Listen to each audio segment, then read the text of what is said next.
to collect their inheritance, and after seeing just how badly polluted the British gene pool was, the Romans saw as their duty to impregnate as many women as possible with their virile Roman seed, so that future generations wouldn't suffer as much. But denied the privilege was the Iceni queen, Boudica, whom couldn't cope with her daughters getting all the fun.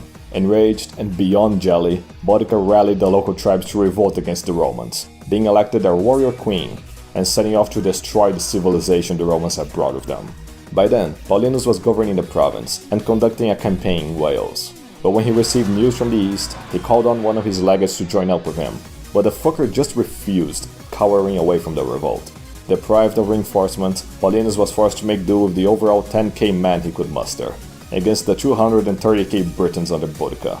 With a rage to rival Dido, Boudica razed every city she got to, including Camuledunum, Verulamium, and Londinium, with Paulinus rescuing as many civilized refugees as he could.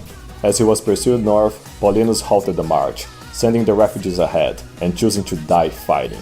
After withstanding the Briton hordes for hours, Paulinus, the absolute madman, had his men form up into several wedge formations and charging at the Britons, killing tens of thousands of barbarians in a non-stop bloodbath.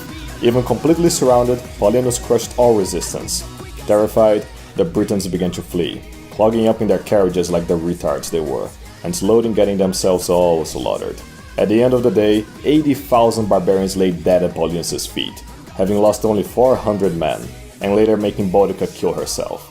After the battle, Paulinus would engage in such a vicious punitive campaign that Nero had to transfer him away from Britannia, leaving Britannia in his disciples' hands.